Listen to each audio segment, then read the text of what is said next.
नमस्कार, times of Swaraj में आप सबों का स्वागत है और मैं हूं संतोष सिंह। और आज हम टाइम्स ऑफ स्वराज में बात कर रहे हैं कि मोदी और शाह पूरे देश को जीत आते हैं, लेकिन जब बिहार की बारी आती है तो फिर वो नर्वस 90 के शिकार हो जाते हैं।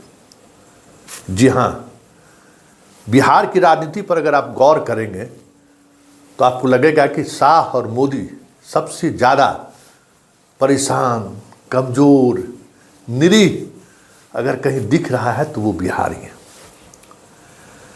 प्रदेश अध्यक्ष कुशवाहा, फिर भी भरोसा नहीं है। उपेंद्र कुशवाहा को एक सीट देने को तैयार हो गए।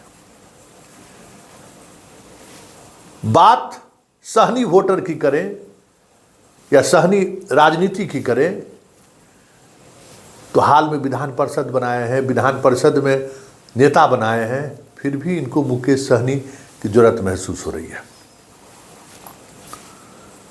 चिराग की तो जरूरत सामने आ ही गई।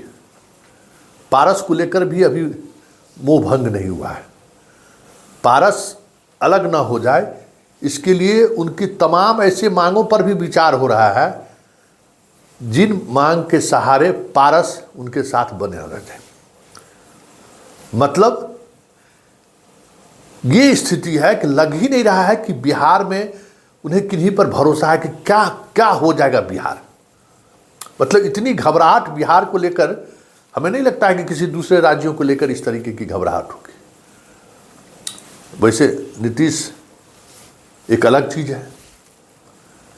लग रहा है उनको कि नीतीश के बगैर बहुत सारी चीज़ें नहीं हो सकती है। 40 में 40 सब नहीं ला सकते हैं, क्योंकि देश के तमाम राज्यों में जो मैक्सिमम लेवल है बिहार से, तो वहाँ वो प्राप्त कर चुके हैं। और उनको पता है कि बहुमत से अगर आंकड़ा कम हुआ तो फिर उनके साथ क्या होगा, ये बात उन्हें पता है। इसलिए बिहार में 40 में 40 सीट कैसे आए या फिर बिहार में बेहतर प्रदर्शन कैसे हो, इसके लिए सब कुछ दांव पर लगाने को तैयार है। अब बताइए ना, राजनीतिक समझ रखने वाले लोग समझते हैं कि भाई क्या हो रहा है। यही बात नहीं है। मांझी, उपेंद्र कुशवाहा, मुकेश सहनी, चिराग पासवान, पारस, ये सारे लोग उनके कुनबे के साथ रहे। इसके लिए किस स्तर पर ये समझौता करने जा रहे हैं, इसकी जब बात होगी तो आप हैरान रह जाएंगे। हालांकि याद होगा कि 2019 में भी अपनी सीटिंग 7 सीट जदयू को उन्होंने दे दिया था, क्योंकि नर्वस 90 का शिकार बिहार में हो ही जाते हैं।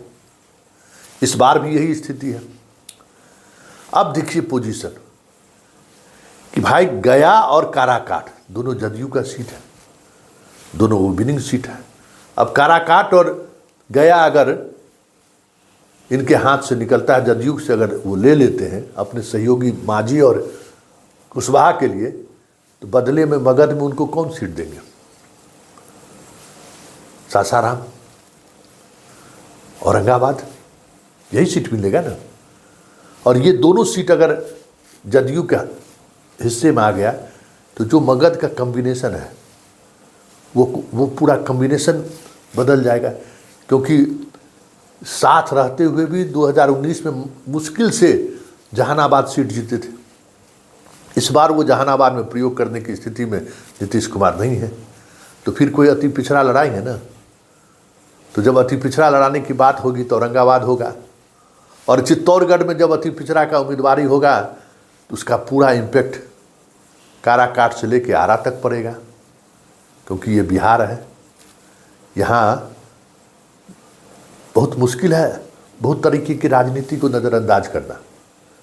उसी तरीके से जमुई और बांका, अगर जमुई चिराग को नहीं दे रहे हैं, जमुई अगर जदयू को, तो फिर जदयू बांका छोड़ना पड़ेगा। वहाँ श्रेयसी सिंह लड़ सकती है, और श्रेयसी सिंह के लिए वो बांका क्यों छोड़े। इसी तरीके से सीतामढ़ी और शिवहर, सीतामढ़ी में उन्होंने उम्मीदवार की घोषणा कर दिया है। शिवहर अगर एक्सचेंज होता है तो वहाँ वो समस्या है। उसी तरीके से एलजेपी को लेकर, एलजेपी में जो 2019 में जो कम्बिनेशन बना था, उस कम्बिनेशन बनाने में नीतीश की बड़ी भूमिका थी।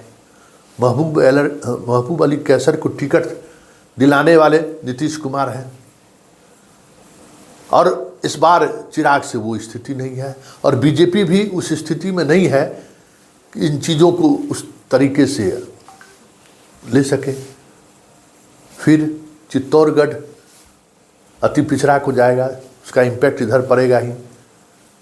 राजीव प्रताप रूडी को लेकर संशय बना हुआ है कि अगर राजीव प्रताप रूडी को वो टिकट काटते हैं तो फिर उसकी जगह पर कौन, और जनार्दन सिग्रीवाल को अगर छपरा शिफ्ट करते हैं और सिवान छोड़कर आ जाते हैं जदयू महाराजगंज, तो वो कम्बिनेशन देखिए किस तरीके से एक अलग तरीके की, मतलब जो एकदम कसम कस वाली जो पोजीशन 2019 में थी कि एकदम हर एक सीट को एक दूसरे से मदद पहुंचाता था जीतने में, वो सारा कुछ टूटेगा। देखिए किस तरीके से वैशाली से अगर बीना देवी को टिकट नहीं मिलता है, और वहाँ जिस तरीके की चर्चा है कि अमर पांडे की पत्नी को टिकट देने की बात चल रही है, रेस में वो सबसे आगे है, तो वो हाजीपुर, वैशाली, मुजफ्फरपुर, बेतिया, ये जो पूरा बेल्ट है, इस बेल्ट में एक दूसरे पर अविश्वास का माहौल बनेगा। क्योंकि अगर ये सिचुएशन बना तो राजपूत और भूमिहार के बीच जो परंपरागत चुनाव को लेकर जो प्रतिद्वंद्विता रही है, वो चीज़ें बलवती होने लगेगी। इसी तरीके से मंत्रिमंडल विस्तार में जिस तरीके की चीज़ें देखी जा रही है कि पार्लियामेंट के इलेक्शन में जिन समाज को, जिन जातियों को अगर प्रमुखता नहीं दे पा रहे हैं, तो उनको हम मंत्रिमंडल में जगह देकर, बिहार मंत्रिमंडल में जगह देकर उस समाज को अपने साथ बनाए रखें। अभी तो आप पार्टी बनाए रखने में मेहनत कर रहे हैं, उसमें यहाँ इस तरीके का उतार चढ़ाव दिख रहा है। जब जात और सामाजिक समीकरण बनाने के लिए बैठेंगे तब फिर क्या स्थिति होगी समझ लीजिए। इसलिए बीजेपी के अंदर बड़ा बवंडर चल रहा है बिहार को लेकर, और बहुत मुश्किल है उस बवंडर को संभालना, क्योंकि बीजेपी के पास सुशील मोदी जैसा अनुभवी खिलाड़ी नहीं है, वो पूरे सीन से बाहर है। और जो आज खेल रहा है बीजेपी के तरफ से बिहार स्टेट में, उन्हें अपने कॉन्स्टिट्यूंसी के बारे में भी ठीक ठीक जानकारी नहीं है, और बिहार की जानकारी तो छोड़ दीजिए।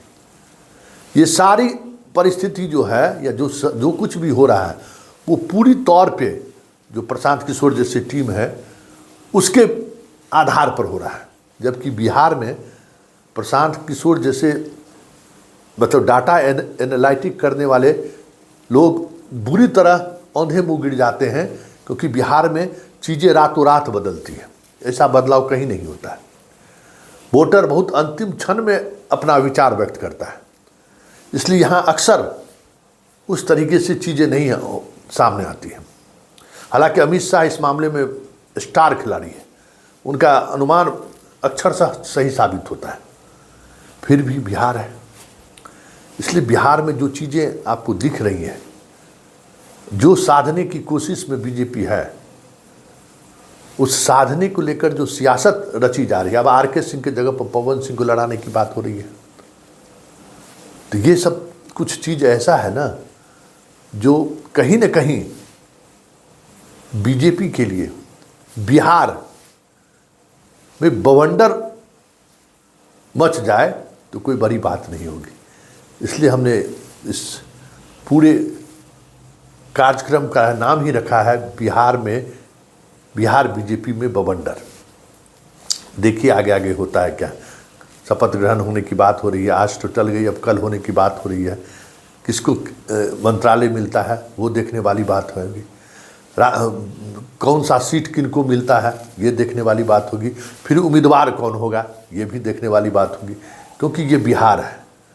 और जिस तरीके से हर एक सीट पर, क्योंकि देखिए जिस अंदाज में चिराग पासवान जैसे नेता बोल रहे हैं, या मोदी जितना बोल पाते हैं, या बीजेपी जिस तरीके से कॉन्फिडेंट है कि यहाँ तो लड़ाई ही नहीं है, ऐसा नहीं है। बिहार में बहुत सारी चीज़ें बदलती हुई दिखी हैं, और बिहार की राजनीति को इतना पहले जज करना काफ़ी मुश्किल है।